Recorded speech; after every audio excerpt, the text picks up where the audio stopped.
हाय jams, welcome back. कैसे हैं आप सब लोग? आई होप आप सब लोग बढ़िया हो। जैसे कि हम alcohols, phenols and ethers topic में ईथर्स को पढ़ना ऑलरेडी स्टार्ट कर चुके हैं and unfortunately I am so sorry कि जो लास्ट वीडियो है उसमें जो साउंड है वो कुछ एक पर्टिकुलर पार्ट के बाद में स्टॉप हो चुका था। इसीलिए ये जो वीडियो है, अब इस वीडियो में वो जो पार्ट है जहां से वो साउंड ऑफ हुआ है, लाइक विलियमसन ईथर सिंथेसिस पढ़ रहे थे हम, वहां से आगे वाला जो पार्ट है वो मैं रिपीट इस वीडियो में कवर कर रही हूँ। So I am really really sorry for the inconvenience caused. ठीक है, आप लोग ये जो वीडियो है यहाँ से आप फिर से कंटिन्यू कर सकते हो। जो पार्ट वहां पे मिस हुआ है, जो शुरुआत की थी हमने विलियमसन ईथर सिंथेसिस से, वो फिर से एक बार मैं यहाँ पे कवर करूंगी इस वीडियो में। और आगे का भी पार्ट जो है, आगे के भी कुछ रिएक्शन है ईथर्स के जो हम इस वीडियो में आज कवर करने वाले हैं। स्टार्ट करते हैं। विलियमसन ईथर सिंथेसिस क्या है वो ब्रीफ आइडिया मैं ऑलरेडी दे चुकी हूँ, बट फिर से एक बार रिवाइज कर लेते हैं। क्या लेते हैं यहाँ पे हम विलियमसन ईथर सिंथेसिस में RX यानी एक अल्काइल हैलाइड, इसमें R ग्रुप है, हैलोजन के साथ अटैच्ड है। साथ में क्या है यहाँ पे, ये जो है इसे हम बोलेंगे सोडियम एल्कोक्साइड। दोनों की रिएक्शन होती है ड्राई ईथर में और ईथर बनता है। ये जो ईथर है, अगर ये मान लो R और R डैश यहां से आने वाले सेम हुए दोनों, तो आपका सिमेट्रिकल ईथर बनेगा। अगर ये R और R डैश अलग अलग होंगे तो अनसिमेट्रिकल ईथर यहाँ पे बनना चाहिए। साथ में NX निकलता है। ये जो NX निकलता है वो कैसे निकलेगा, यहाँ से Na प्लस और यहाँ से X। ये जो रिएक्शन है, इसी रिएक्शन में हम मान सकते हैं क्या, ओवरऑल अगर चेंज देखा जाए तो वो क्या है यहाँ पे, क्या ये RX का जो X यानी हैलोजन है, यानी अल्काइल हैलाइड का जो हैलाइड है, क्या ये हैलाइड निकल के उसकी जगह पे ये जो आपका एल्कोक्साइड वाला पार्ट है OR डैश, क्या ये आके सब्स्टिट्यूट हुआ है। हैलोजन X निकल गया, X माइनस की तरह निकला है Na प्लस के साथ, करेक्ट। एक न्यूक्लियोफाइल X निकल चुका है, उसकी जगह पे क्या ये दूसरा nucleophile R dash O minus आके सब्स्टिट्यूट हुआ है।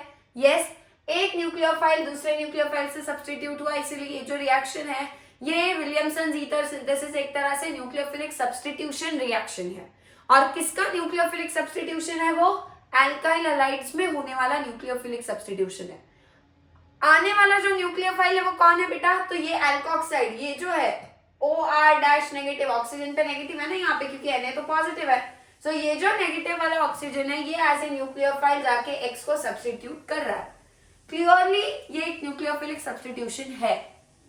अब अल्काइल हैलाइड्स के न्यूक्लियोफिलिक सब्स्टिट्यूशन दो तरीके से होते हैं, दो मैकेनिज्म्स फॉलो होते हैं डिपेंडिंग ऑन कंडीशन, SN1 या SN2। विलियमसन ईथर सिंथेसिस ये हमेशा कौन सा मैकेनिज्म फॉलो करता है, यहाँ पे हमेशा SN2 मैकेनिज्म ही फॉलो होगा। जो भी अल्काइल हैलाइड आप यहाँ पे चूज करोगे इसको वाइजली चूज करना पड़ेगा, right, because SN2 mechanism follow करवाना है, करेक्ट। अगर आपने अल्काइल हैलाइड ऐसा वैसा ले लिया जो SN2 मैकेनिज्म में प्रेफर ही नहीं करता है, अगर वो alkyl halide SN2 mechanism prefer नहीं करेगा तो आप कितना भी कोशिश कर लो, क्या वो विलियमसन ईथर सिंथेसिस वहां पे होगी, नहीं हो पाएगी। और इसीलिए हमें क्या करना पड़ता है, हमें अल्काइल हैलाइड चूज करते वक्त बहुत ध्यान से चूज करना पड़ता है, समझ गए। अगर आपका ये R ग्रुप यानी अल्काइल हैलाइड का जो अल्काइल ग्रुप है R ग्रुप, ये अल्काइल हैलाइड का अल्काइल ग्रुप जो है वो SN2 मैकेनिज्म प्रेफर करने के लिए, SN2 मैकेनिज्म कौन बढ़िया से प्रेफर करता है बेटा, अगर ये R ग्रुप मिथाइल होगा CH3 सबसे बढ़िया SN2 देगा। उसके बाद उसके सामने प्राइमरी जो है वो थोड़ा सा कम होगा, सेकेंडरी जो है वो बिल्कुल ही मिनिमम होता है SN2 में पार्टिसिपेट करने वाला, और टर्शरी जो है वो तो समझ लो कि SN2 देता ही नहीं है, वो हमेशा SN1 प्रेफर करता है, करेक्ट है। अल्काइल हैलाइड का जो अल्काइल ग्रुप है अगर वो मिथाइल है तो बहुत बढ़िया SN2 देगा, मतलब बहुत बढ़िया तरीके से ईथर बनेगा। प्राइमरी होगा थोड़ा कमजोर होगा उससे, पर हाँ अगर मिथाइल नहीं है तो वहां पे प्राइमरी जो है वो काम कर सकता है, सेकेंडरी उससे भी कम। और टर्शरी अगर हुआ, टर्शरी अल्काइल हैलाइड, जैसे कि हम ऑलरेडी पढ़ चुके हैं हैलोजन डेरिवेटिव्स में कि tertiary alkyl halides SN1 prefer करते हैं ना कि SN2, तो क्या उनको आप जबरदस्ती यहाँ पे SN2 में पार्टिसिपेट लेने के लिए बोल सकते हो, नहीं। वो अगर आपने यहाँ पे टर्शरी अल्काइल हैलाइड ले भी लिया, क्या वो आगे रिएक्शन में पार्ट लेगा, नहीं ले पाएगा, वो रिएक्ट नहीं करेगा। बल्कि अगर आपने यहाँ पे टर्शरी अल्काइल हैलाइड ले लिया, वो tertiary alkyl halide Williamson ether synthesis छोड़ के इधर से एलिमिनेशन हो जाता है और एल्कीन बन जाता है। हमें चाहिए क्या है बेटा, हमको तो ईथर बनाना है, करेक्ट। और ईथर बनाना है तो क्या हमको ये टर्शरी अल्काइल हैलाइड लेके चलेगा? नहीं, क्योंकि वो तो एलिमिनेशन दिखा के एल्कीन बना लेगा, ईथर बनाएगा ही नहीं, और इसीलिए हमें वो ध्यान से चूज करना पड़ता है। कुछ क्वेश्चन सॉल्व करते हैं, यहाँ से आइडिया लग जाएगा आपको। पहला देखो, CH3OCH3 ईथर बनाना है। ये ईथर बनाने के लिए RX लेना पड़ेगा एक, और एक Na+OR- लेना पड़ेगा। ईथर को ध्यान से देखो बेटा, ईथर का जो ऑक्सीजन है वो कहां से आ रहा है? क्या ये ऑक्सीजन आपके अल्कोक्साइड से आ रहा है? उस ऑक्सीजन को कोई दिक्कत नहीं है, वो बेचारा अपना न्यूक्लियोफाइल का काम करेगा ही करेगा। आर कहां से आ रहा है बेटा? ये जो ऑक्सीजन के एक तरफ लगा हुआ अल्काइल ग्रुप है, ये आने वाला है अल्काइल हैलाइड से, और जो दूसरा ऑक्सीजन के इस तरफ ये जो अल्काइल ग्रुप लगा है R-, ये कहां से आएगा? सोडियम अल्कोक्साइड से आएगा। अगर आपको कोई भी सिमेट्रिकल ईथर बनाना है, जैसे कि ये वाला देखो सिमेट्रिकल है ना, पहले वाला क्यों सिमेट्रिकल है? ऑक्सीजन के इस तरफ भी CH3 है, इस तरफ भी CH3 है। अगर आपका ईथर सिमेट्रिकल है बेटा, क्या करो, एक R ग्रुप को यहां भेज दो, एक R ग्रुप को यहां भेज दो, दोनों R और R आ जाएंगे, ऑक्सीजन तो साथ में आ ही जाएगा, क्या यहाँ पे ये वाला ईथर बन जाएगा, राइट। सो क्या करना है हमको, सिंपल, इस CH3 को R की जगह पे लगा देंगे, ठीक है। क्या लग जाएगा आपका? CH3X। अब X यानी हाइड्रोजन क्या हो सकता है? मान लेते हैं हमने क्लोरीन ले लिया, क्लोरीन भी लिख सकते हो, ब्रोमीन भी हो सकता है करेक्ट ऑप्शन में, ठीक है। Cl जैसे लिया है क्लोरीन, ब्रोमीन भी वहां पे कंसीडर हो सकता है, वो भी रिएक्शन देगा। प्लस Na+OR, यहाँ पे देखो एक जो मीथाइल था ये वाला, क्या इस मीथाइल को ऑलरेडी हम यहाँ पे RX की जगह पे, R की जगह पे भेज चुके हैं। अब बचता है दूसरा ग्रुप, ध्यान से देखो, क्या दूसरा ग्रुप भी हमारा मीथाइल है, और मीथाइल जो है क्या वो मीथाइल अल्काइल हैलाइड की जगह पे अच्छे से रह सकता है? यस। इन दोनों में से नखरे किसके हैं बेटा? नखरे अल्काइल हैलाइड के। इसको बेचारे सोडियम एल्कोक्साइड को कोई फर्क नहीं पड़ता, आप कोई भी अल्काइल ग्रुप वहां पे भेज दो, रिएक्शन होगी। फर्क किस पे पड़ता है? अल्काइल हैलाइड के R ग्रुप पे। जब भी आपके सामने कोई ईथर आएगा, उस ईथर का कौन सा R ग्रुप, दो R ग्रुप्स होंगे वहां पे, एक इस तरफ एक इस तरफ, दोनों R ग्रुप्स में से कौन से R ग्रुप को यहाँ पे भेजना है अल्काइल हैलाइड के फॉर्म में, वो ध्यान से चूज करना पड़ेगा, क्योंकि इसके नखरे हैं बेटा। ये सीक्वेंस याद रखना, मीथाइल होगा और एक तरफ प्राइमरी होगा, हमेशा मीथाइल को यहाँ पे भेजोगे, और जो भी दूसरा ग्रुप होगा उसको इधर लगा लेना। अगर एक तरफ प्राइमरी है एक तरफ सेकेंडरी है, क्या करोगे? प्राइमरी वाला हमेशा इधर जाएगा, सेकेंडरी वाला फिर यहाँ पे जा सकता है, समझ गए। तो दो अल्काइल ग्रुप्स को देखते ही विलियमसन ईथर सिंथेसिस से अगर ईथर बनाना है, पहले उन अल्काइल ग्रुप्स को ध्यान से देखो, प्राइमरी है, सेकेंडरी है, टर्शरी है, मीथाइल है या बेंजीन है, वो भी ध्यान से चेक करना है। यहाँ पे दोनों तरफ मीथाइल था बेटा, प्रॉब्लम ही नहीं था। एक मीथाइल को यहाँ भेज देंगे, एक को यहाँ भेज देंगे, बताओ क्या आ जाएगा यहाँ पे? Sodium methoxide OCH3।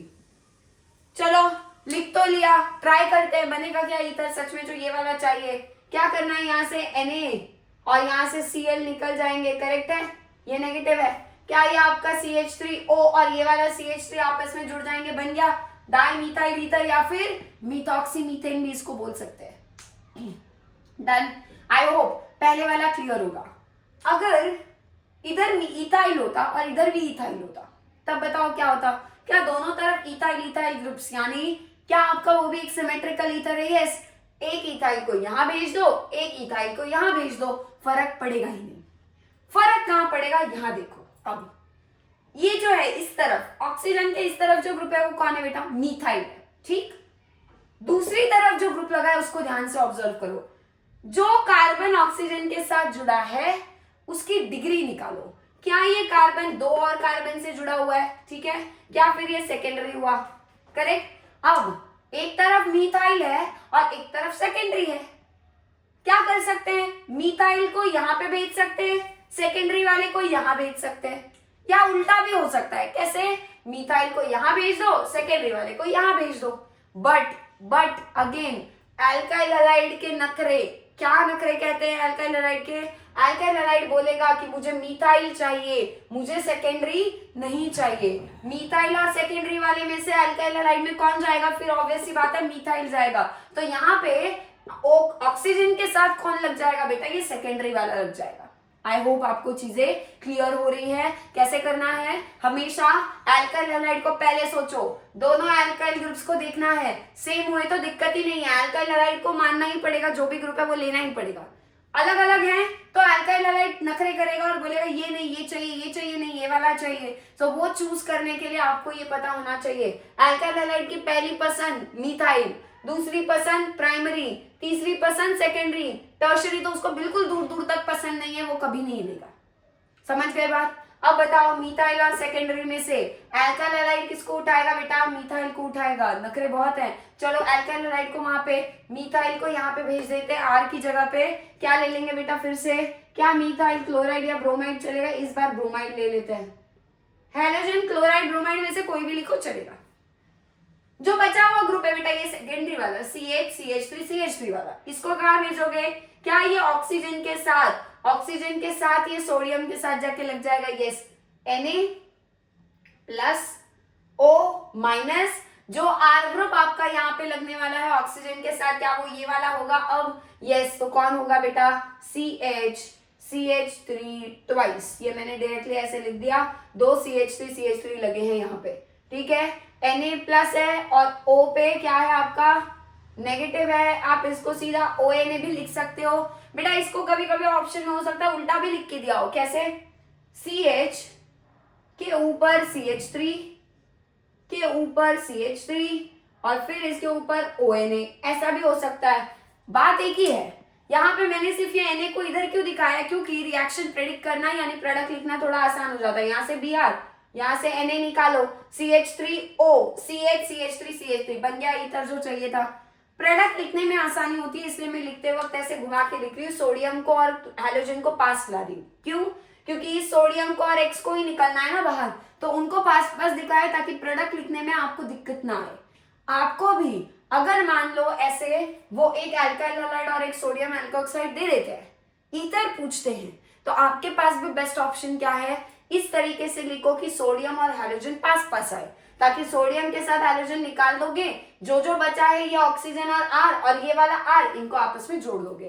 प्रोडक्ट लिखने में दिक्कत नहीं आएगी, आसानी से लिखा जाएगा, इसलिए ये फॉलो किया है। बट एग्जाम में ऐसे भी लिखा हो सकता है, तो वो पहचानना आना चाहिए बस। क्लियर है? अब चलते हैं अगले वाले पे। फिर से ऑक्सीजन के इस तरफ सेम R ग्रुप्स हैं क्या? नहीं, एक तरफ मीथाइल है, एक तरफ बेंजीन है। अल्काइल हैलाइड फिर से नखरे करेगा।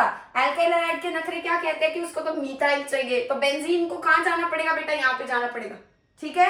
सो क्या बनेगा? क्या आपका CH3 X के साथ, यानी फिर से चलो इस बार फिर से Cl ले लेते हैं, ठीक है, प्लस क्या अब बेंजीन को ऑक्सीजन के साथ जाना पड़ेगा जिसपे सोडियम अटैच्ड है? यस, सो बेंजीन पे लग गया O पे आया नेगेटिव और इसके ऊपर क्या लगा है? Na positive.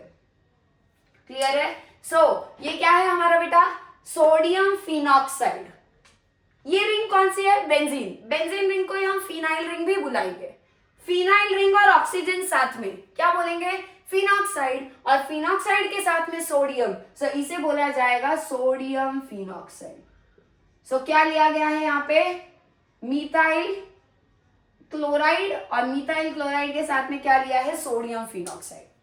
अब बेटा अगर मैंने उल्टा कर दिया यानी मीथाइल को इधर ऑक्सीजन के साथ, ठीक है, और बेंजीन को अगर इधर भेजा, बेंजीन को अगर हमने अल्काइल हैलाइड में लगाने की कोशिश की, यानी गलती से अगर आपने ये लेने की कोशिश की, देखो बेंजीन के ऊपर Cl और साथ में आपने क्या लेने की कोशिश की है? CH3O negative, Na positive. देखो निकालना तो Cl यानी X है हमको, और यहाँ से सोडियम निकालना है ना, तो क्या निकलना चाहिए? क्लोरीन निकल जाना चाहिए और ये सोडियम यहाँ से निकल जाना चाहिए, और ये ऑक्सीजन का और इस कार्बन का बॉन्ड बनेगा, बनना तो ये ईथर चाहिए है ना। तो हम क्या एक्सपेक्ट करेंगे? क्या ये भी रिएक्शन हो सकती है? क्या हम CH3Cl और सोडियम फिनॉक्साइड की जगह उल्टा कनेक्शन भी कर सकते हैं क्या? क्या हम मीथाइल को यहाँ पे भेज सकते हैं अल्कोक्साइड की तरह और बेंजीन रिंग को क्या हम एल्काइल हैलाइड यहाँ पे लगा सकते हैं? नहीं, ये रिएक्शन कभी नहीं होगी। क्यों? वो भी सुनो। ये जो एल्काइल हैलाइड्स है बेटा, कौन सी रिएक्शन करवा रहे हो आप? विलियमसन ईथर सिंथेसिस यानी न्यूक्लियोफिलिक सब्स्टिट्यूशन, उसमें भी आप SN2 करवा रहे हो। जब भी आप एल्काइल हैलाइड की जगह बेंजीन के ऊपर हैलोजन लगा हुआ यानी अरील हैलाइड लोगे, क्या बोलेंगे ऐसे कंपाउंड्स को हम? जब बेंजीन पे हैलोजन लगा होता है क्या बोलते हैं उन्हें हम? अरील हैलाइड। अरील हैलाइड जो होते हैं बेटा वो कभी भी न्यूक्लियोफिलिक सब्स्टिट्यूशन नहीं दिखाते। अरील हैलाइड्स का न्यूक्लियोफिलिक सब्स्टिट्यूशन रिएक्शन बहुत ज्यादा मुश्किल है, बहुत सारे इलेक्ट्रॉन विथड्रॉइंग ग्रुप्स वगैरह बहुत कुछ तामझाम करना पड़ता है। इतने आसानी से अरील हैलाइड, इसका नाम क्या होगा बेटा? क्लोरोबेंजीन कहेंगे इसे, क्लोरोबेंजीन या कोई भी अरील हैलाइड बेंजीन के ऊपर हैलोजन लगा हुआ, बेंजीन यहाँ हुआ और यहाँ अगर हैलोजन लगा हुआ होगा, कभी भी न्यूक्लियोफिलिक सब्स्टिट्यूशन आसानी से दे ही नहीं सकते। तो अगर आप यहाँ पे बैठ के ऐसे देखते रहोगे ना कि हाँ भाई रिएक्शन होगी, मैंने तो सही डाला है, एक तरफ बेंजीन एक तरफ मिथाइल, दोनों जुड़ जाएंगे, नहीं होगी रिएक्शन होना डिफिकल्ट है बहुत ज्यादा, क्योंकि आप यहाँ पे बेंजीन ले रहे हो। यहाँ बेंजीन लेना यानी न्यूक्लियोफिलिक सब्स्टिट्यूशन नहीं होना, और रिएक्शन कितनी भी देर वेट करते रहोगे ना, नहीं होगी, कोई ईथर वहां पे बनने वाला नहीं है। समझ गए? याद रखना है एल्काइल हैलाइड की पहली पसंद मिथाइल। अगर आपके सामने ऐसा कोई ईथर हुआ जिसमें एक तरफ मिथाइल है, दूसरी तरफ कोई भी ग्रुप लगा होगा, तो हमेशा एल्काइल हैलाइड जो है वो मिथाइल को अपनी तरफ लेने की कोशिश करेगा। जो भी दूसरा ग्रुप होगा उसको कहाँ भेज दोगे? क्या आप वहां पे ऑक्सीजन के साथ सोडियम एल्कोक्साइड के फॉर्म में भेजने वाले हो? समझ गई बात? इसी तरीके से हमको केयरफुल रह के प्रोडक्ट ईथर कौन सा बनाने की कोशिश हो रही है, उस ईथर में दोनों तरफ जो ग्रुप्स लगे हैं उनकी डिग्री उनको पहचानना आना चाहिए। बेंजीन होगा तो बेंजीन के केस में देखो यहाँ पे बेंजीन था, बेंजीन के केस में क्या प्रिकॉशन लिया, क्यों नहीं होगी रिएक्शन, वो मैंने आपको एक्सप्लेन कर दिया है। ये जो मेन पॉइंट्स है इनको नोट करो, फिर हम आगे हम ईथर्स के लैबोरेटरी टेस्ट पढ़ते हैं। ये आखिरी मेथड थी ईथर्स को प्रिपेयर करने की, फटाफट नोट करो, फिर उनके लैब टेस्ट देखते हैं।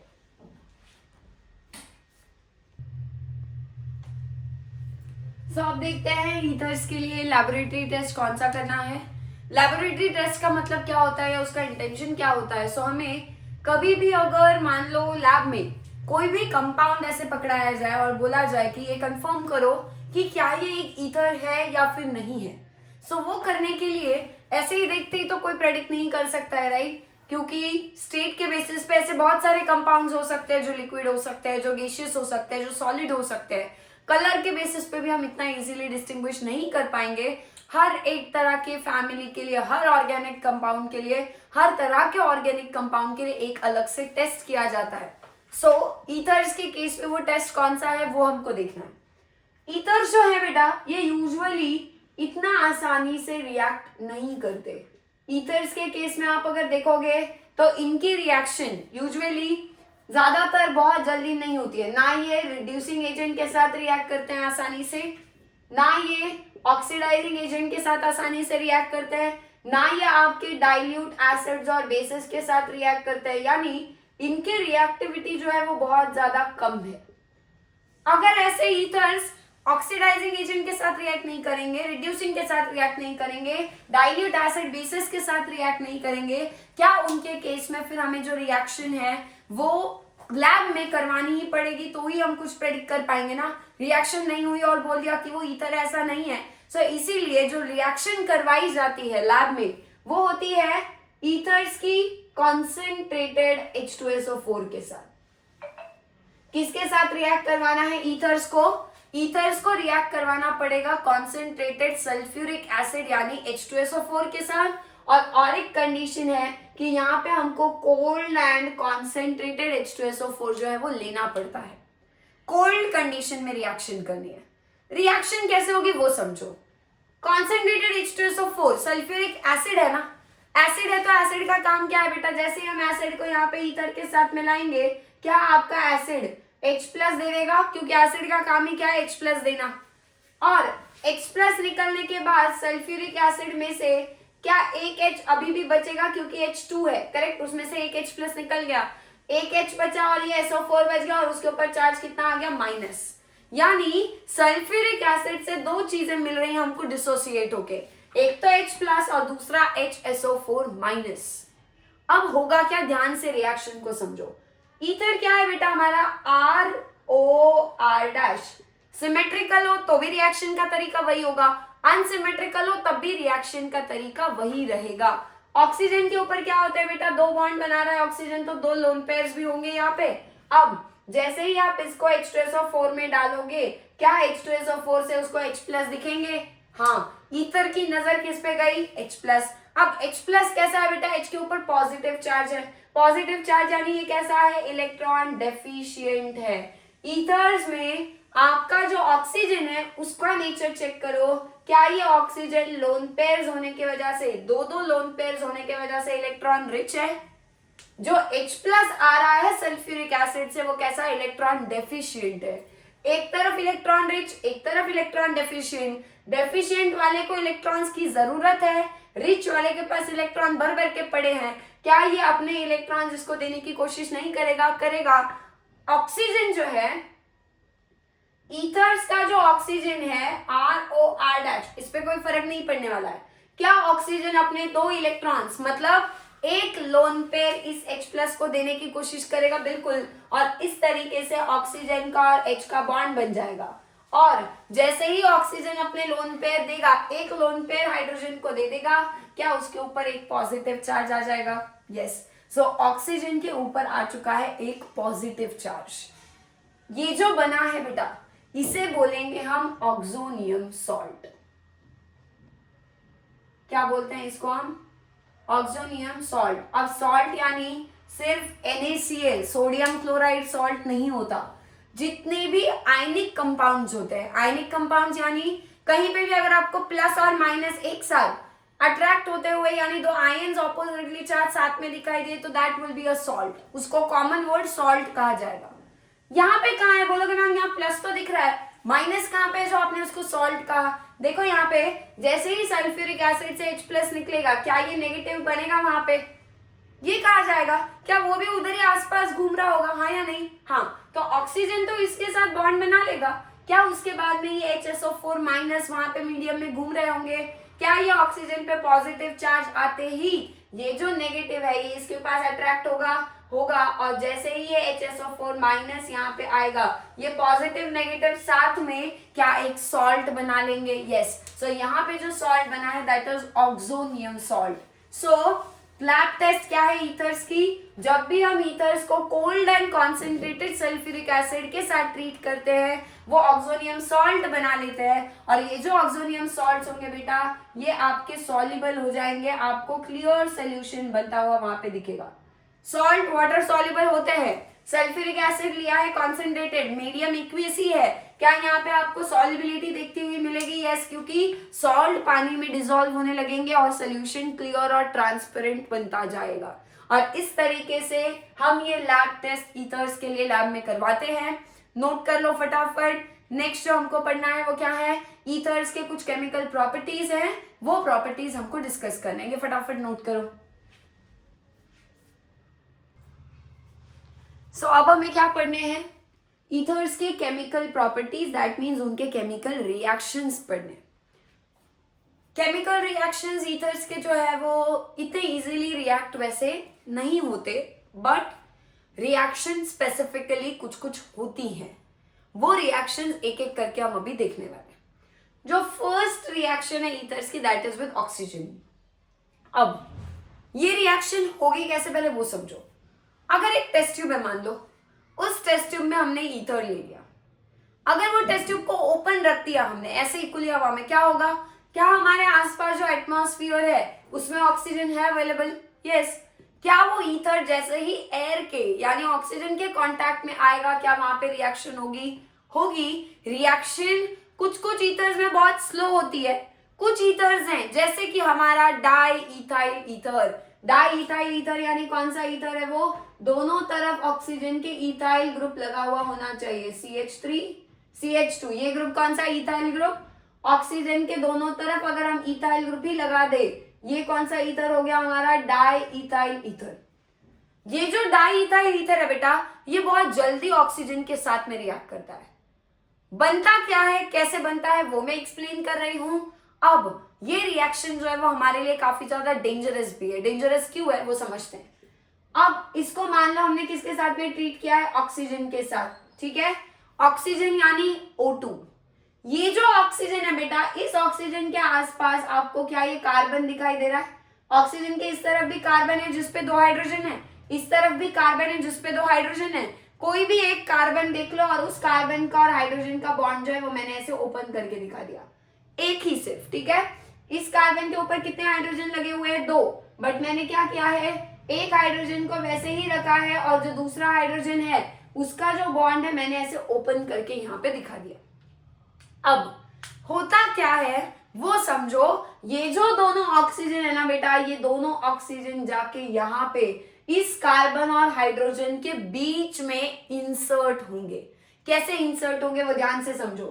CH3 कोई फर्क नहीं पड़ेगा, CH ये जो हाइड्रोजन है उसके ऊपर भी कोई फर्क नहीं पड़ेगा। फर्क पड़ता है तो सिर्फ एक कार्बन और हाइड्रोजन के ऊपर, और इस कार्बन और हाइड्रोजन के बीच में अब कौन आके बैठ जाएंगे, दोनों ऑक्सीजन। तो ये कार्बन पे गया पहला ऑक्सीजन, ये गया दूसरा ऑक्सीजन, और ऑक्सीजन के ऊपर फिर वो हाइड्रोजन जो है वो यहाँ पे लग गया।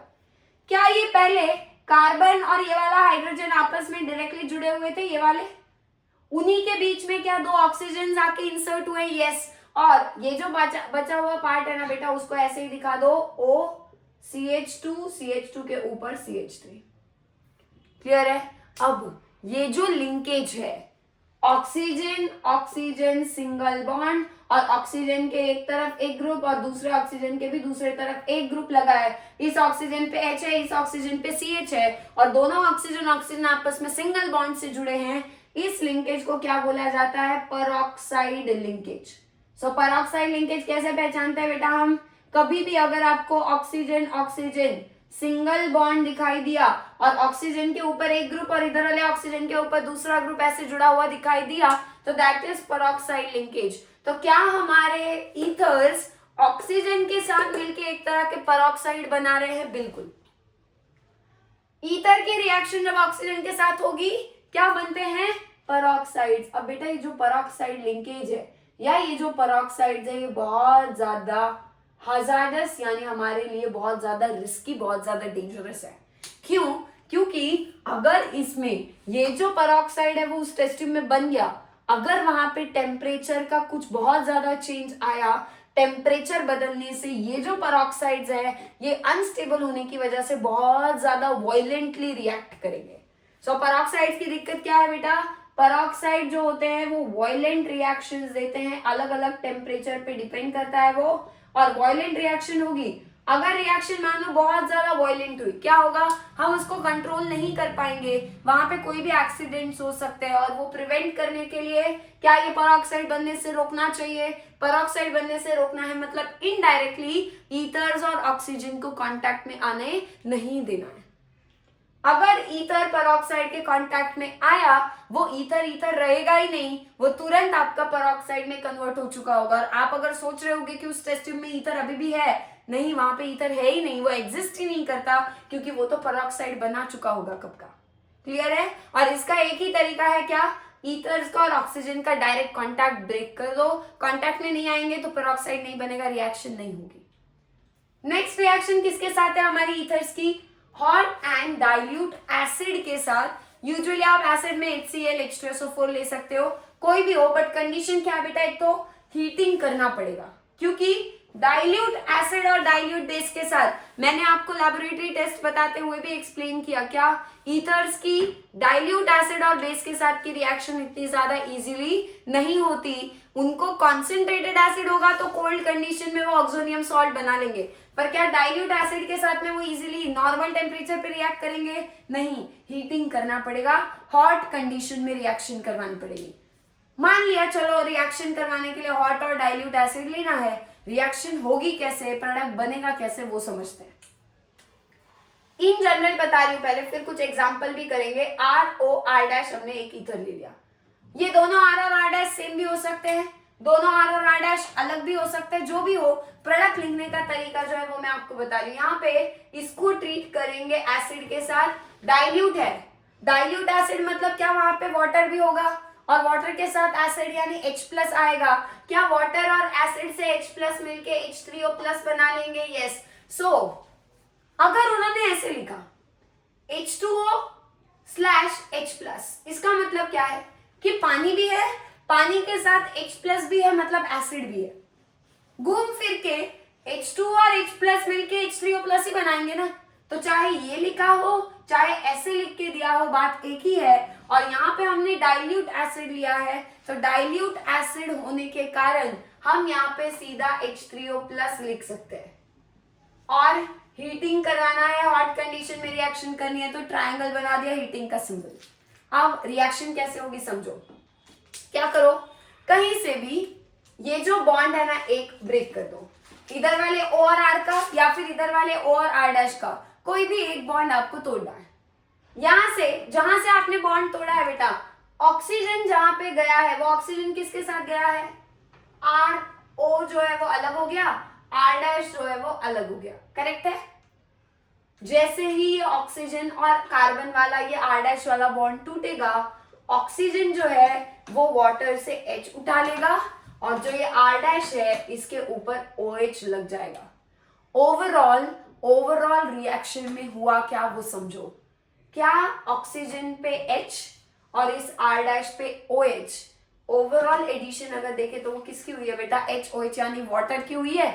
क्या आपके ईथर्स पे वाटर ऐड हुआ है? बिल्कुल। बनेगा क्या? क्या ऑक्सीजन के ऊपर H यानी ROH प्लस क्या ये R डैश के ऊपर OH यानी यहां से भी R डैश OH, क्या आपको अल्कोहल बनता हुआ दिखाई दे रहा है? कितने अल्कोहल बन रहे हैं बेटा? 2 अल्कोहल। अब मान लो R और R डैश अगर सेम हो, जो ग्रुप यहाँ है वही ग्रुप यहाँ पे है, क्या है अल्कोहल जो बनेगा यहाँ पे ROH, क्या यहाँ पे भी फिर ROH ही बनेगा? अगर मान लो समझो यहाँ पे दोनों R ग्रुप सेम है, R और R यानी दोनों सेम है, दोनों सेम होंगे तो यहाँ ROH बनेगा और इधर से भी ROH ही बनेगा। क्या आपका एक ही अल्कोहल के 2 मॉलिक्यूल्स यानी 2 मोल्स बनने वाले हैं? तो इसी को हम क्या लिख सकते हैं? क्या हम 2 ROH भी लिख सकते हैं? डबल बन रहा है ना, इसलिए डायरेक्टली 2 ROH लिख दिया। अगर ये अलग अलग हुए तो क्या? R O R डैश, अब अलग अलग ग्रुप्स है, क्या किया इनको? इनका H3O प्लस के साथ में रिएक्शन हुआ, हीटिंग करवाया, हॉट कंडीशन में रिएक्शन करवाने की कोशिश की। क्या होगा फिर से? यहां से बॉन्ड तोड़ दो, चाहे यहां से बॉन्ड तोड़ दो, कहीं से भी तोड़ो, बस बॉन्ड तोड़ते वक्त कार्बन और ऑक्सीजन का बॉन्ड जहां से टूटेगा उधर ऑक्सीजन को H मिलेगा और R डैश को OH मिलेगा। करवाओ ऐड, क्या बनेगा? क्या ROH बन जाएगा और दूसरी तरफ से दूसरा अल्कोहल R डैश OH बन जाएगा। अब हुआ क्या? R और R डैश अलग अलग थे, इसीलिए जो अल्कोहल्स फॉर्म हुए वो भी अलग अलग है। यहाँ पे भी अल्कोहल ही बना है, बट अल्कोहल जो है वो अब की बार डिफरेंट अल्कोहल्स फॉर्म हुए, ठीक है। 2 अलग अलग अल्कोहल्स बने हैं, क्यों? क्योंकि अनसिमेट्रिकल ईथर लिया था। अगर ये ईथर सिमेट्रिकल होता तो हमको सेम अल्कोहल के 2 मॉलिक्यूल्स बनते। बात तो एक ही है, डबल लिखो चाहे 2 ROH लिख दो, ओके। बट ओवरऑल इस रिएक्शन को क्या कहा जाएगा वो समझते हैं। क्या हमने ओवरऑल रिएक्शन में पानी यूज किया है? किया है। कहां से आया? डाइल्यूट एसिड, डाइल्यूट मतलब पानी ज्यादा एसिड कम, पानी तो है।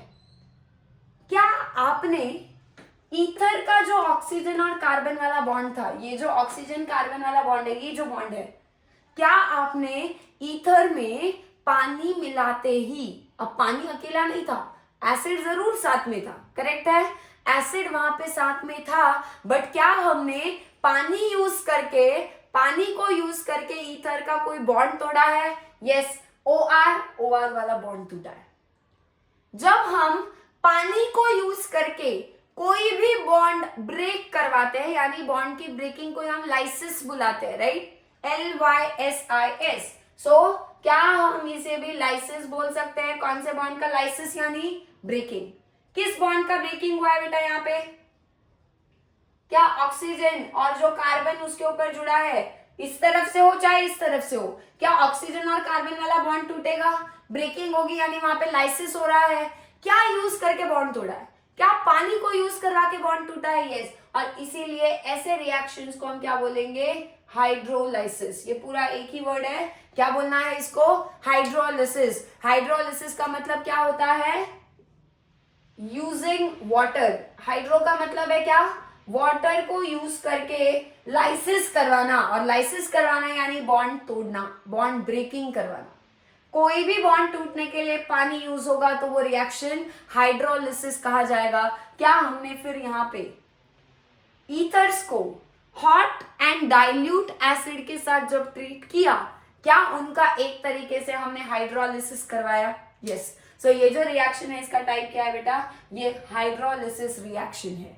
याद रखना इन जनरल बेटा, कभी भी अगर आपको एरो के ऊपर कोई भी एक स्टार्टिंग मटेरियल दिया और एरो के ऊपर अगर H3O+ लिख के दिया है, H3O+ का मतलब वहां पे वाटर और एसिड साथ में आए हैं, वाटर ज्यादा है एसिड कम है, ये डाइल्यूट एसिड है, और डाइल्यूट एसिड ज्यादातर हम हाइड्रोलिसिस करवाने के लिए यूज करेंगे, तो ये भी ईथर्स का क्या हो रहा है? हाइड्रोलिसिस। कहीं पर भी ईथर दिखाई दिया और ईथर के साथ में एरो पे H3O+ और हीटिंग दिखाई दिया, समझ लेना हाइड्रोलिसिस करनी है। हाइड्रोलिसिस करवाते वक्त ये बॉन्ड तोड़ो, यहाँ से तोड़ो, यहाँ से तोड़ो, यहाँ से भी अल्कोहल बनाओ, यहाँ से भी अल्कोहल बनाओ, बनना तो अल्कोहल ही है। सेम अल्कोहल भी बन सकते हैं, दोनों R ग्रुप सेम हुए, अलग अलग अल्कोहल भी बन सकते हैं अगर ईथर अनसिमेट्रिकल होगा तो। आई होप सब कुछ क्लियर है। अब ये जो R ग्रुप है, क्या यहाँ पे बेंजीन भी हो सकता है? ऑफ कोर्स हो सकता है, क्यों नहीं होगा? अगर यहाँ पे बेंजीन लिया, क्या होगा? क्या बेंजीन के ऊपर भी आपका OH लग जाएगा, और जो दूसरा ग्रुप है उसके ऊपर भी OH लगेगा, यानी फिनॉल बनेगा। तब फिनॉल बनना चाहिए, क्यों? क्योंकि बेंजीन लगा होगा तो बेंजीन के ऊपर OH, यानी वहां पे क्या होगा? आपका फिनॉल तैयार होगा। ठीक है, एक बार वो एग्जाम्पल भी देखते हैं, पहले इतना नोट कर लो, फिर आगे के रिएक्शंस भी पढ़ेंगे।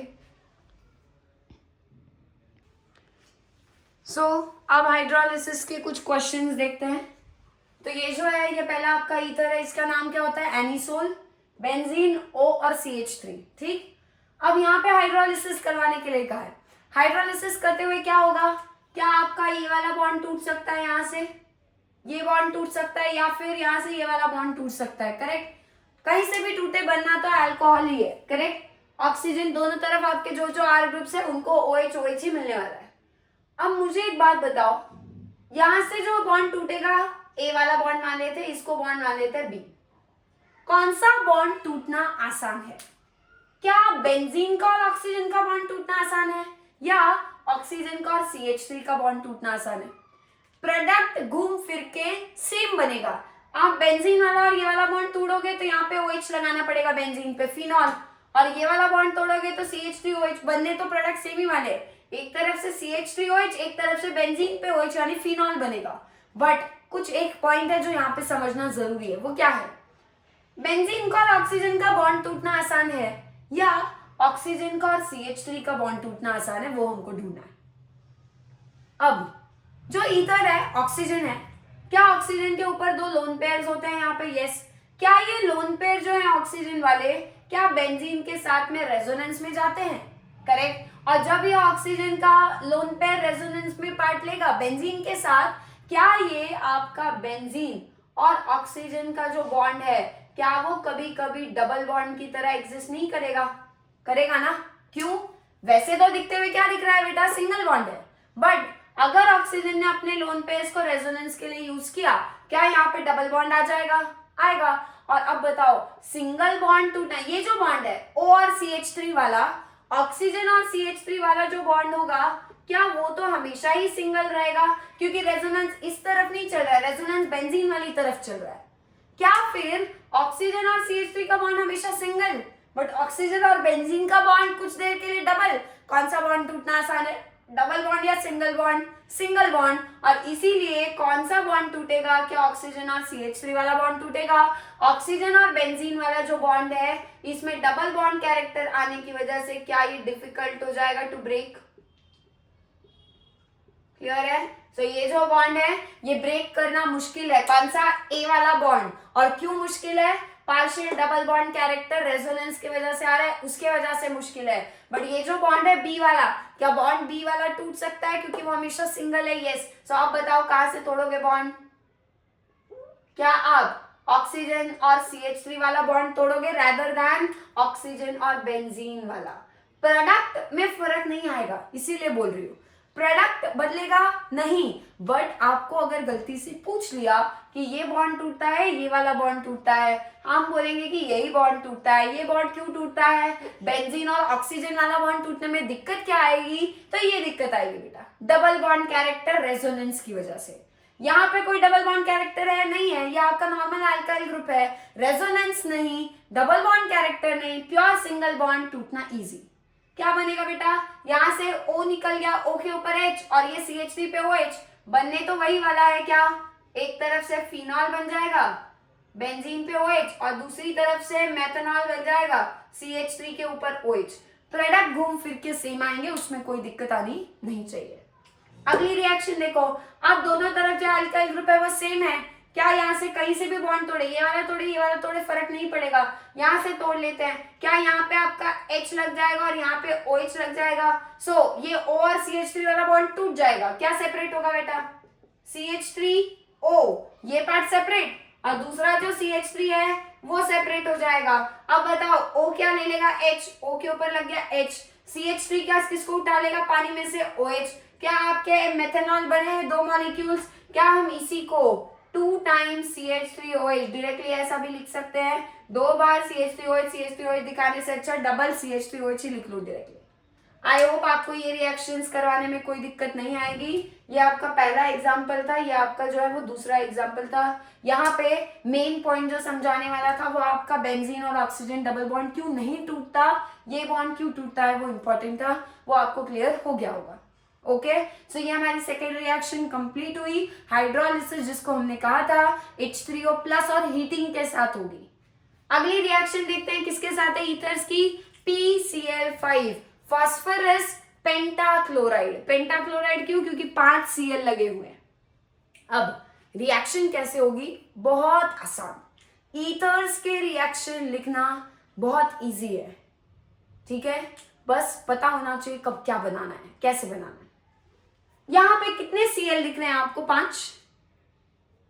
ये जो बॉन्ड है ना यहां से तोड़ दो, ये दोनों बॉन्ड तोड़ दो। PCl5 के साथ रिएक्शन करवाते हो क्या होगा? ऑक्सीजन के दोनों तरफ के बॉन्ड टूटेंगे। ये R अलग हो जाएगा, R डैश अलग हो जाएगा, R अलग R डैश अलग, ऑक्सीजन अलग। तीनों चीजें, ये अल्काइल ग्रुप ऑक्सीजन और ये अल्काइल ग्रुप, तीनों चीजें क्या हो गई? अलग अलग हो चुकी है।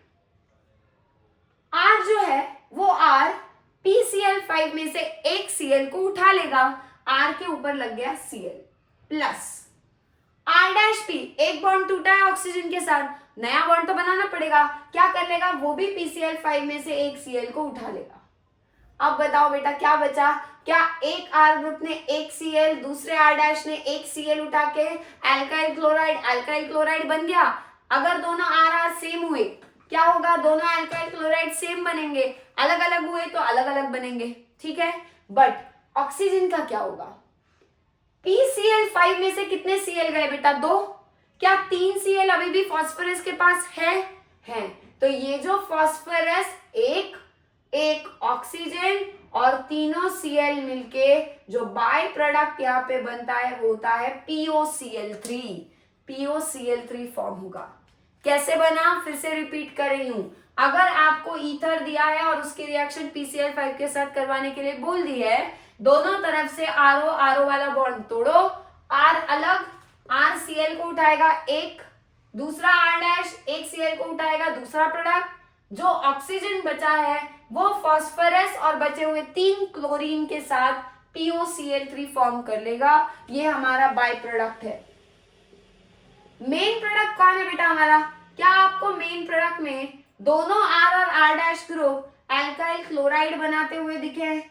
ठीक है, सो यहाँ पे क्या बना है? अल्काइल क्लोराइड फॉर्म हुए हैं। और अल्काइल क्लोराइड फॉर्म हुए हैं, अगर R और R डैश सेम होते तो दोनों सेम बनते तो हम ट्वाइस ऑफ RCl लिख लेते। अलग अलग है इसलिए अलग अलग से लिखा है। एग्जाम्पल ले लो, कर लो यहाँ पे। मान लो CH3 है, O है और इस तरफ C2H5 है। सिमेट्रिकल ईथर है या अनसिमेट्रिकल है बेटा? अनसिमेट्रिकल है। क्या करोगे प्रोडक्ट बनाने के लिए? क्या आपको दोनों R और O का बॉन्ड तोड़ना है? यहाँ से भी बॉन्ड टूटा, यहाँ से भी बॉन्ड टूटा। Cl5 में से एक Cl इसने ले लिया, एक Cl इसने ले लिया, क्या बनेगा? क्या CH3 और Cl मिलके CH3Cl बना लेंगे? यस। C2H5 और Cl मिलके क्या यहाँ पे C2H5Cl बन जाएगा? यस। क्या यहाँ पे O P के साथ POCl3 बन जाएगा हमारा बाय प्रोडक्ट? यानी ईथर कोई भी हो, ये और ये ग्रुप डिसाइड करेंगे कि अल्काइल क्लोराइड कौन सा बनेगा। सेम भी हो सकते हैं, अगर ये सेम हुए, ये डिफरेंट हुए तो डिफरेंट भी बन सकते हैं। एग्जांपल ले लो सेम वाले का भी। चलो CH3O CH3 उठा लिया, किसके साथ रिएक्शन करवा दी बेटा? PCl5 के साथ। अब बताओ क्या होगा? क्या आपका यहां से ये वाला बॉन्ड टूटेगा, Cl लग जाएगा, ये वाला बॉन्ड टूटेगा, इस पे Cl लग जाएगा। CH3Cl और CH3Cl सेम बना है क्योंकि दोनों सेम ही थे, तो क्या बन गया यहाँ पे? ट्वाइस ऑफ CH3Cl प्लस क्या आपका एक ऑक्सीजन एक P और तीनों Cl मिलके POCl3 फॉर्म कर लेंगे। यस। सो हमारा बाय प्रोडक्ट जो है POCl3 वो तो रहने ही वाला है सेम, कांस्टेंट। बदलता क्या है बेटा? जो साथ में अल्काइल क्लोराइड बन रहे हैं वो बदलेंगे, और वो कैसे बदलेंगे वो आपके ईथर पे डिपेंड करेगा, बट बनता अल्काइल क्लोराइड ही है। PCl5 के Cl जाके उनके ऊपर लगते हैं, खत्म बात। एक Cl इधर, एक Cl इधर, और बचा हुआ जो है वो आपस में मिलके बाय प्रोडक्ट POCl3।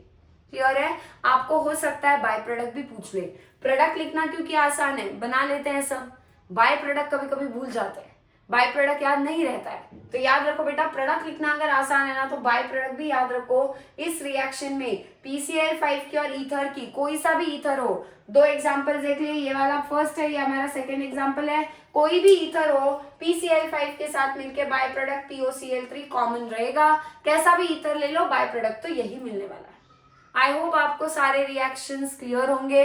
ठीक है, अब हमारे ईथर्स के दो और रिएक्शंस बचते हैं।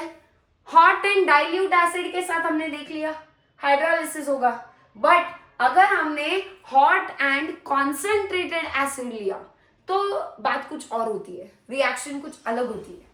वो रिएक्शन कैसे होगी, कैसे करवानी है, वो सब कुछ हम डिस्कस करेंगे, बट वो अगले वीडियो में कवर होगा। और एरोमेटिक वाले जो ईथर्स हैं उनके कुछ रिएक्शंस हैं, इलेक्ट्रोफिलिक सब्स्टिट्यूशन जिसमें आता है, जो कि हम ऑलरेडी पढ़ चुके हैं, आसान होगा, बिल्कुल टेंशन नहीं लेना है उसका भी, वो हम नेक्स्ट पार्ट में कवर कर लेंगे। बचे हैं बस दो ही रिएक्शंस, और अल्कोहल्स फिनॉल्स ईथर्स के कुछ यूजेस है इंपॉर्टेंट, वो यूजेस वगैरह भी हम नेक्स्ट वीडियो में कवर करने वाले हैं। सो आई होप आज जितना भी हमने पढ़ा अच्छे से उसको नोट्स बनाए होंगे, अच्छे से समझ लिया होगा। रिएक्शंस की प्रैक्टिस, जब भी मैं कोई ऐसा क्वेश्चन लिखती हूँ, जैसे यहाँ पे, पॉज करो वीडियो, आप खुद ट्राई करो प्रोडक्ट बनाने की, फिर क्रॉस चेक करो कि वो प्रोडक्ट सही आया या नहीं आया। नहीं आया तो क्या गलती हुई वो भी समझ आ जाएगा। देखो जब भी हम अभी इस स्टेज पे गलतियां होना बहुत अच्छी बात है। क्यों? क्योंकि अब अगर गलतियां होंगी तो that can be improved later, but अभी अगर बस देखा और लिख लिया, जो दिया है जैसा है वैसा ही कॉपी कर लिया, सो वो कोई काम का नहीं है, उसका कोई बेनिफिट आपको नहीं मिलेगा। क्यों? क्योंकि अभी लिखते वक्त बहुत आसान लगता है, सब कुछ देख के बहुत मजा आता है, ऑर्गेनिक केमिस्ट्री समझना बहुत आसान है, लिखने की जो पारी आती है ना तब दिक्कतें शुरू होती है। इसीलिए मैं बोल रही हूँ आप लोग उस नौबत में जाना ही मत। क्या करोगे, जब भी मैं कोई क्वेश्चन लिख रही हूँ, जैसे ये क्वेश्चन लिखा, आपको मैंने एक्सप्लेन कर दिया ना प्रोडक्ट कैसे बनाना है, तो तरीका क्या है बेस्ट, पॉज करो वीडियो, पहले खुद प्रोडक्ट लिखने की कोशिश करो, जो मैं लिखूंगी मैं तो बताने ही वाली हूँ, बट बाद में कंपेयर करो कि आपका वो प्रोडक्ट सच में वो आया जो मैच वो हुआ या नहीं हुआ। नहीं हुआ तो क्या गलती की वो भी आपको समझ में आ जाएगी। अब अगर गलतियां करोगे तो गलतियों से एनालाइज करके बाद में आपको वो गलतियां रिपीट नहीं होंगी। अभी अगर गलतियां नहीं करोगे, सोचोगे कि यार अभी गलत हो जाएगा, अभी मेरी नोटबुक खराब हो जाएगी, मैं कैसे करूं, उससे अच्छा है कि मैं देख के लिखता हूं, बाद में फिर से रिवाइज करूंगा, ऐसा नहीं होना चाहिए। नोटबुक ना हमको कहीं म्यूजियम में रखनी है, ना हमको कोई अवार्ड मिलने वाला है, करेक्ट है। ये जो नोटबुक है इसमें आपकी गलतियों के ऊपर ज्यादा हाईलाइट होना चाहिए। मैं हमेशा एक सजेशन देती हूँ, क्या, अगर आपसे कोई गलती हुई है ना, उस गलती पे तो अलग से स्टार लगाना चाहिए, उसको अलग से ऐसा नहीं कि बिल्कुल ही उसके ऊपर पूरा रफ कर दिया कि नेक्स्ट टाइम पढ़ते वक्त गलती हुई कहाँ पे थी वो भी ना दिखे, ऐसा नहीं होना चाहिए। एक स्ट्राइक कर दो ऐसा, बट अगली बार वो स्ट्राइक देख के उस पर ध्यान तो जाएगा ना, फिर से रियलाइज होगा कि नहीं यार ये लास्ट टाइम मैंने गलती की थी, ये रिपीट नहीं करनी है, right. So best option, best way क्या होता है, अभी जो फेज है that is your practice phase. इस फेज में गलतियां हुई, और जितनी गलतियां होंगी उतना आपके लिए बेनिफिशियल होगा, ताकि नेक्स्ट आप आने वाले टाइम में वो गलतियां ओवरकम कर सके हम। जितनी गलतियों को हाईलाइट कर सकते हो हाईलाइटेड रहने दो। बहुत सारे स्टूडेंट्स क्या करते हैं, पेंसिल से लिखते हैं जब कॉन्फिडेंस नहीं आता है, और फिर रीजन क्या होता है, मैम नोटबुक खराब दिखेगा, यानी बाद में फिर से वो गलती हुई तो वो रफ करना पड़ेगा, पेन से स्ट्राइक करना पड़ेगा। मैं बोलती हूँ कि पेन से लिखो, गलती हुई उसको स्ट्राइक करो, अगली बार वो स्ट्राइक ही आपको बचाएगी। नेक्स्ट टाइम जब वो सेम क्वेश्चन आएगा या उस तरीके का कॉन्सेप्ट आएगा, so you will be always remembering that in your mind कि लास्ट टाइम मैंने यहाँ पे ये गलती की थी, वो स्ट्राइक जो होगा ना वही आपको याद दिलाएगा। अभी के लिए गलतियां इरेज हो जाएंगी, फिर से करेक्ट वाला आंसर आ जाएगा, बट सेम गलतियां फिर से रिपीट होंगी, and that should not happen. अभी गलतियां होना बिल्कुल अलाउड है, no one is going to जज यू। आपकी खुद की नोटबुक है, आपके खुद के लिए लिख रहे हो आप, और उन्हीं मिस्टेक्स को बस हमको बाद में लेटर आने वाला टाइम, जब एग्जाम से जस्ट पहले आप नोटबुक खोलते हो, तब आपको वो गलतियां जल्दी से ऐसे फ्लैश होनी चाहिए, और उन गलतियों पे ध्यान जाना चाहिए कि यार ये गलती हुई थी, अब की बात नहीं करनी है, तो एग्जाम में नहीं होगी। समझ गए, एग्जाम में आपके पास वो इरेज करने का चांस है क्या, नहीं है, तो यहाँ क्यों करते हो। नोटबुक को सजाना is not the motive, notebook informative होनी चाहिए। सारे आपके वीकनेस, आपकी वीकनेस मतलब ये गलतियां उसमें हाईलाइट होनी चाहिए, तभी उनको ओवरकम करोगे और तभी आप स्ट्रांग होते जाओगे। वीकनेस क्या है, गलतियां, गलतियां इरेज करके छुपा दोगे तो वो वीकनेस दब जाएगा, वो आपका कभी भी स्ट्रॉन्ग पॉइंट में कन्वर्ट नहीं होगा। Please remember this, notebooks are not for decoration. Make sure example देख के pause your video, solve the question. गलती हुई, स्ट्राइक इट आउट, पूरा एकदम मिटाना भी नहीं है कि दिखे ही ना कि क्या गलती हुई थी। नेक्स्ट टाइम समझ में आ जाना चाहिए देख के क्या गलती हुई थी, उसको इम्प्रूव कैसे किया था वो भी समझ में आना चाहिए। गलती हुई तो वहां पे साइड में रीजन लिखो कि क्या गलती हुई थी और कैसे उसको ढूंढा। क्लियर है, सो नेक्स्ट टाइम वो गलती फिर से रिपीट नहीं होगी, मार्क माय वर्ड्स। ठीक है, सो आज हम यहीं पे स्टॉप करते हैं। नेक्स्ट पार्ट में हम आने वाले पार्ट्स में, और एक ही पार्ट होगा मोस्ट प्रोबेबली, उस एक पार्ट में आपका जो ईथर्स के बचे हुए 2 रिएक्शंस है वो भी कवर हो जाएंगे। आई होप आपको सब कुछ समझ आ रहा होगा। कोई भी डाउट्स होंगे, कोई भी क्वेश्चंस होंगे तो कमेंट कर देना, मैं आपको ईमेल आईडी जो है वो फॉरवर्ड कर दूंगी, उसमें आप पोस्ट कर सकते हो। कोई भी क्वेश्चंस हो तो वो भी आप अपलोड कर दिया करो, कमेंट्स में मेंशन कर दो, ईमेल आईडी प्रोवाइड करूंगी, उस पर आप भेज सकते हो क्वेश्चंस, क्वेरीज, वो हम यहाँ पे ही डाउट में डिस्कस कर लूंगी, या शॉर्ट्स में डाल दूंगी, या फिर आपको पर्सनली रिप्लाई कर दूंगी, जो भी बेटर ऑप्शन होगा वो हम सोच लेंगे। ठीक है, सो आज के लिए हम यहीं पे स्टॉप करते हैं, मिलते हैं जल्दी नेक्स्ट वीडियो में नेक्स्ट पार्ट के साथ। तब तक के लिए सबको हैप्पी लर्निंग।